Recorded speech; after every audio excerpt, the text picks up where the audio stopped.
Kita ke informasi selanjutnya, polisi menetapkan 4 tersangka kasus dugaan penyalahgunaan dana publik oleh organisasi Aksi Cepat Tanggap atau ACT pada hari Senin. Salah satu tersangka yang ditetapkan adalah pendiri sekaligus mantan ketua Yayasan ACT berinisial A.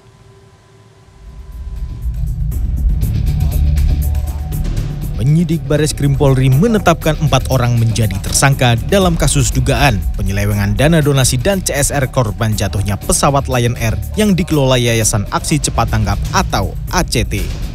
Dalam konferensi pers yang digelar pada Senin, Karopenmas Divisi Humas Polri Brigjen Ahmad Ramadan menyatakan Bareskrim Polri telah memeriksa 21 orang saksi, termasuk diantaranya adalah 5 ahli, masing-masing ahli ITE, ahli bahasa, ahli yayasan, dan ahli pidana.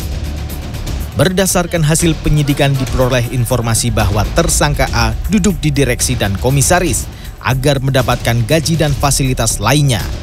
A juga diduga menggunakan hasil perusahaan untuk kepentingan pribadinya.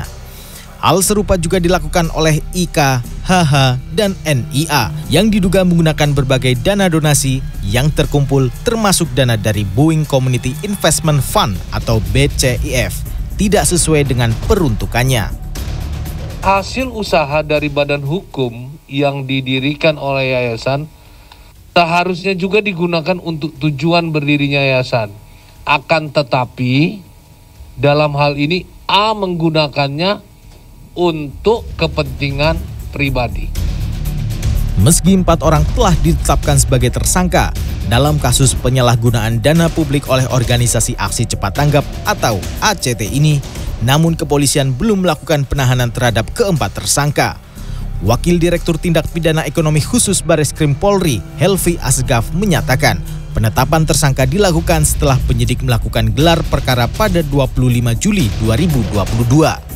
Pertama inisial A pada saat tempus kejadian selaku ketua pembina.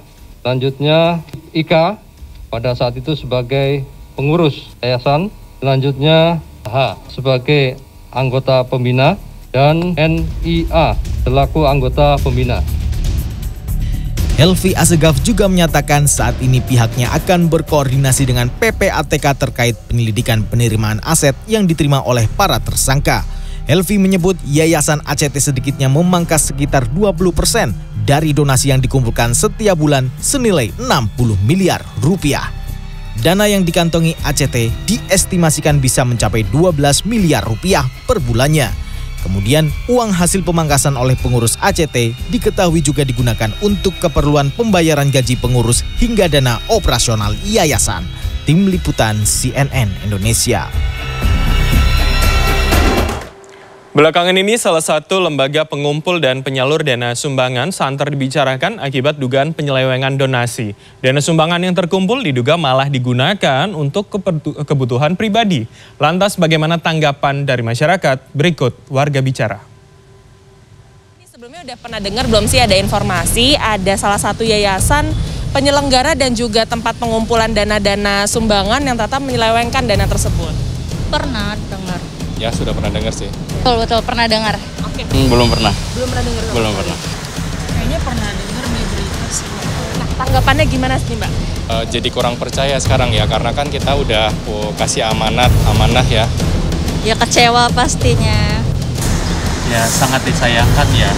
Yayasan yang tidak patut dicontoh buat yayasan lain. Kalau misalnya kita dari kitanya sendiri emang niat untuk menyumbang ke instansi tersebut, berarti kita juga secara langsung udah harus menerima resiko. Karena kan itu dana sumbangan hak orang, tapi ternyata dimakan untuk keuntungan pribadi kan kasihan. Kalau itu sih balik lagi ke niat ya. Kalau dari saya yang ngasih sih ya udah ikhlas aja. Biasanya sebagian dana tersebut itu Mbak sumbangkan kemana dan pertimbangannya apa sih Mbak untuk menyumbangkan ke mereka atau lembaga tersebut gitu?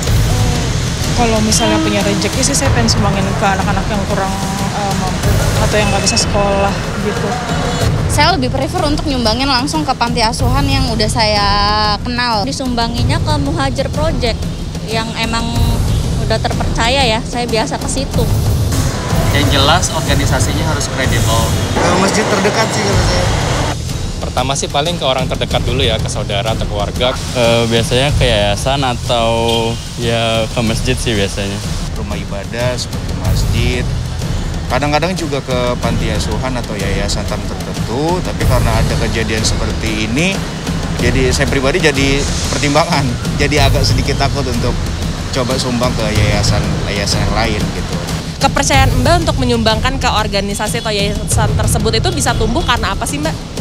Karena petugasnya. Lebih baiknya kalau misalnya emang percaya dengan instansi tersebut ya silahkan untuk untuk mentransfer uang itu ke lembaga tersebut. Kedua, mereka itu sering nge-share bukti-bukti mana yang udah disalurkan. Biasanya transparansinya sih. Paling lebih ke kasih transparansi aja ya terkait ke dananya kemana aja.